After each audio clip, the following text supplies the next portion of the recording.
नमस्कार, आप देख रहे हैं द न्यूज़ वन। चलिए नजर डालते हैं इस बड़ी खबर पर। नमस्कार, मैं द न्यूज़ वन संवाददाता सम्राट कुमार। आज हम पहुंच चुके हैं रक्सौल विधानसभा 10 में। सर, आप अपने दो से बोलिए। जी, मेरा नाम गौरी शंकर शर्मा है। पेशे से वकील हूँ। मैं Delhi high court, supreme court के साथ चंडीगढ़ हाई कोर्ट में जाता हूँ और लोक समाज पार्टी का मैं राष्ट्रीय अध्यक्ष हूँ। सर, मेरा पहला सवाल ये है कि रक्सौल विधानसभा 10 में इस आने वाले विधानसभा के चुनाव में उम्मीदवारों की लगातार कतारें लगी हुई है, इस पे आपको क्या कहना है?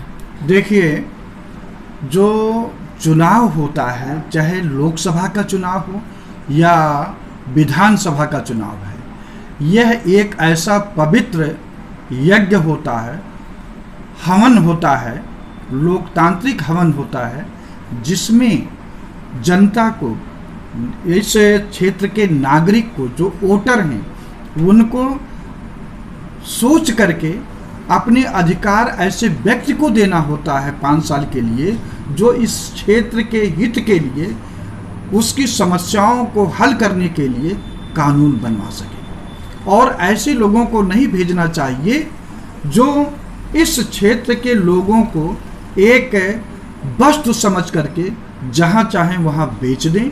और जैसा कि पिछले कई 2-3 सालों से एक परिचलन चल पड़ा है कि लोग चुने जाते हैं किसी पार्टी से और बाद में जब उस पार्टी के बहुमत से कम आता है तो दूसरा पार्टी, जो खरीदार पार्टी होती है, उसको अपने को बेच करके दूसरे में चले जाते हैं। ये परंपरा जो चली है, ये जनता के वोटों का अपमान है। ऐसा नहीं होना चाहिए। इसीलिए आज इस रक्सौल विधानसभा में जितने भी प्रत्याशी हैं, और मैं सुना हूँ एक प्रत्याशी शशांक शेखर हैं, जो पेशे से इंजीनियर रहे हैं और उनका अपना एनजीओ है। वो उनके बारे में जब मैं पता किया और लोगों ने भी मुझे बताया, यही नहीं कि और कुछ लोगों में, आम जनता के द्वारा कि मैं सुना कि वह एक ऐसा उभरता हुआ राजनीति का सितारा है, एक आवाज़ है, आने वाले टाइम पर बिहार का एक आवाज़ बनेगा। ऐसे व्यक्ति को विधानसभा में जाना चाहिए। उस व्यक्ति में, शशांक शेखर में ऐसी ऊर्जा है, ऐसी लगन है, ऐसी ईमानदारी है। देखिए, अगर उसको पैसा ही कमाना होता तो इंजीनियर कम पैसा नहीं पाता, बहुत पैसा पाता है। अगर वो किसी सरकारी अंडरटेकिंग का इंजीनियर हो जाएगा तो जो आज लूट की परंपरा है उसमें वो कमा सकता था, लेकिन वो उसको छोड़ करके, उसको लात मार करके आज सेवा भाव से इस क्षेत्र में उतरा है। तो इस क्षेत्र की जनता से मैं अपील करूंगा, और मैं भी चुनाव होगा तो उस लड़के के लिए मैं जरूर चुनाव में जितना समय दे पाऊंगा दूंगा। लोगों को समझाऊंगा कि आप अपने भविष्य के लिए, आप अपने बच्चों के अच्छे स्कूल के लिए, अच्छे अस्पताल के लिए इस शशांक शेखर को इस रक्सौल विधानसभा से भेजने का कष्ट करें। अगर शशांक शेखर में कोई गलती होती है तो मैं अपने पार्टी की तरफ से उन लोगों के लिए शशांक शेखर के खिलाफ हम कार्रवाई भी करेंगे। ऐसी बात नहीं है। मैं उस नेचर का व्यक्ति हूँ कि जिसको मैं समर्थन करूँगा, जिसको मैं विश्वास करूँगा, वो व्यक्ति विश्वास पे खड़ा होना चाहिए। लेकिन अगर अन्य पार्टी के लोग आएंगे, जैसे अभी सिटिंग विधायक है, 20 साल का पीरियड हो गया, यहाँ पर कई ऐसे ग्राम पंचायत हैं जहाँ पर कोई स्कूल नहीं है।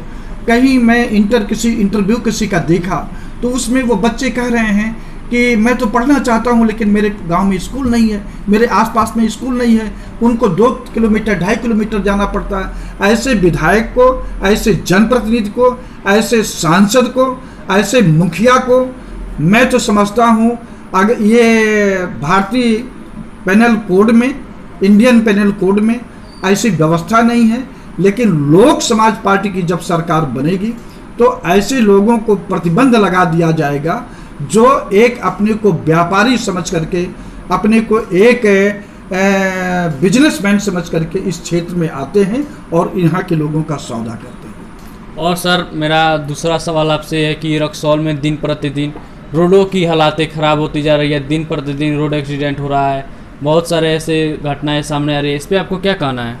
देखिए, आज जो यहाँ पर समस्या हो रही है कि विधानसभा और लोकसभा का चुनाव, कोई व्यक्ति खड़ा हो जाता है जिसको जेल में रहना चाहिए, वो व्यक्ति हमारा भाग्य विधाता बन करके विधानसभा में पहुंचता है और संसद में पहुंचता है। लोक समाज पार्टी का मानना है कि भारत सरकार, खास करके नरेंद्र मोदी 2014 के पहले जो वादा करके आए थे कि हम संसद को पवित्र करेंगे, वो अभी जो समय है इनका 2024 मई के पहले, उनसे मैं आग्रह करता हूं कि संसद की पवित्रता बरकरार करने के लिए ये कानून बनावें कि जो डाकू, ठग, बलात्कारी और जैसे सीरियस अपराधों के लिप्त लोगों को हैं, उनको विधानसभा लोकसभा में एंट्री करने के लिए उनको बंद करें।